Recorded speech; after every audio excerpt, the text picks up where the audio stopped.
Eh, Assalamualaikum warahmatullahi wabarakatuh. Salam sejahtera untuk kita semua.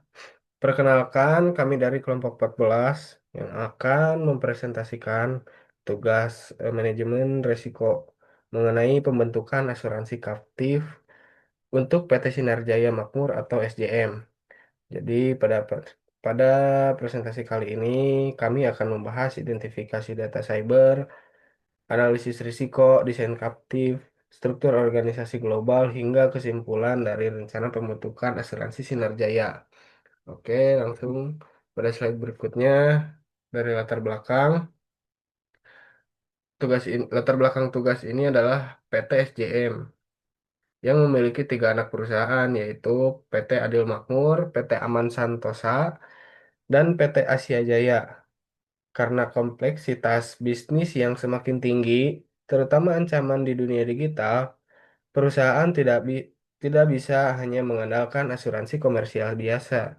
Oleh karena itu, kami diminta untuk merancang skema alternatif risk transfer dengan membentuk asuransi kaptif yang diberi nama asuransi Sinar Jaya.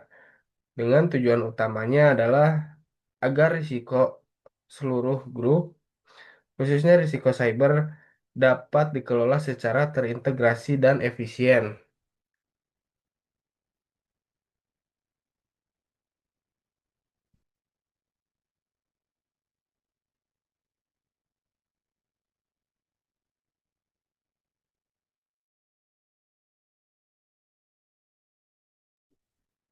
Oke, selanjutnya ada identifikasi data cyber.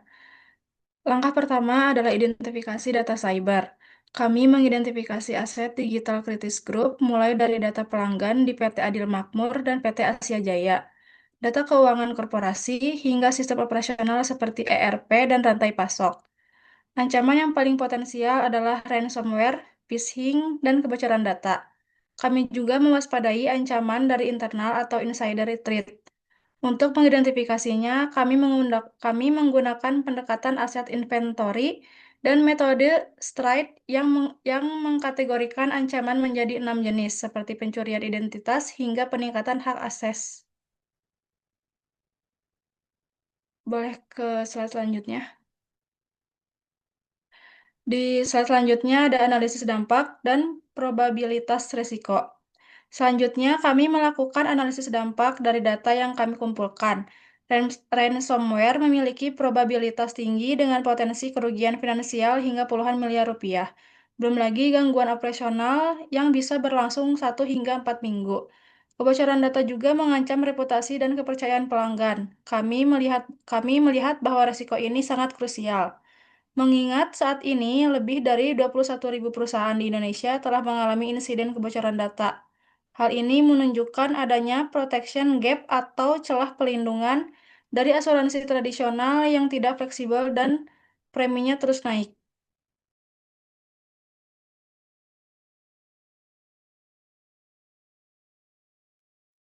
Baik, selanjutnya yaitu memasuki bagian desain. Konsep asuransi kaptif adalah perusahaan asuransi yang 100% sahamnya dimiliki oleh PT SJM. Sebagai induk, ini adalah bentuk alternatif risk transfer.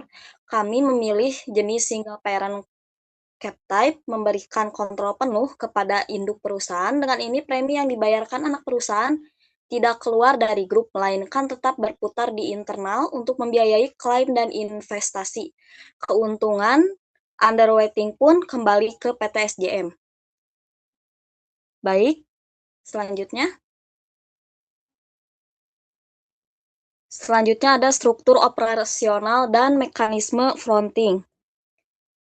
Karena asuransi Sinar Jaya baru berdiri dan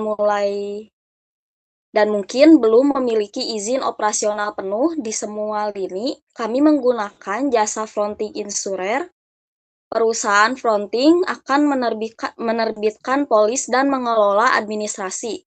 Sementara risiko sebenarnya ditahan oleh kaptif. Kami juga menyusun skema struktur multi-year reinsurance atau resuransi bertahun-tahun. Strategi ini termasuk cross-class, agregat, stop loss yang membatasi total kewajiban tahunan. Sehingga jika terjadi serangan cyber besar yang berdampak ke 3 anak perusahaan sekaligus, maka kerugian tetap terkendali.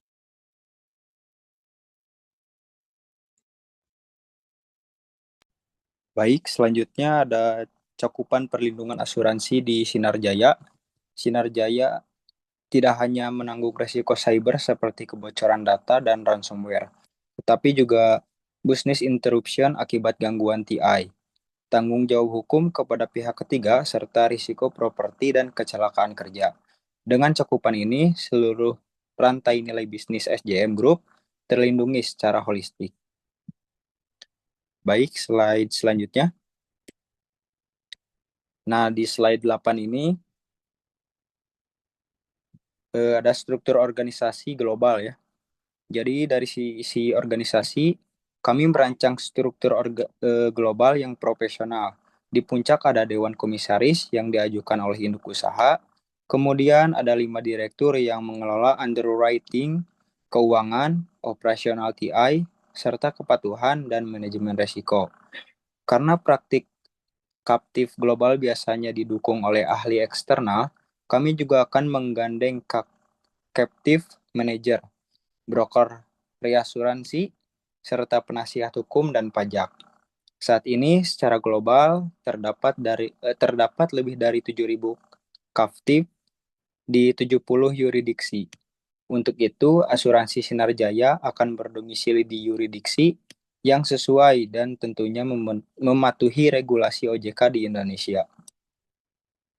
Oke, sebagai kesimpulan,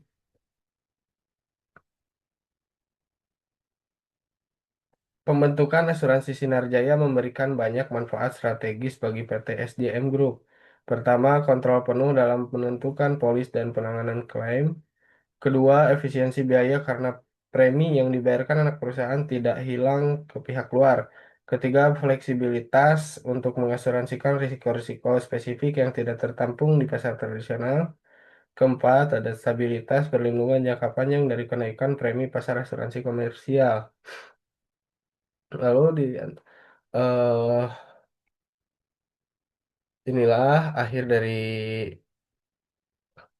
video presentasi kita dan mohon maaf jikalau banyak kesalahan eh, dan kekurangan. Terima kasih sudah menonton video ini. Terima kasih semuanya. Assalamualaikum warahmatullahi wabarakatuh.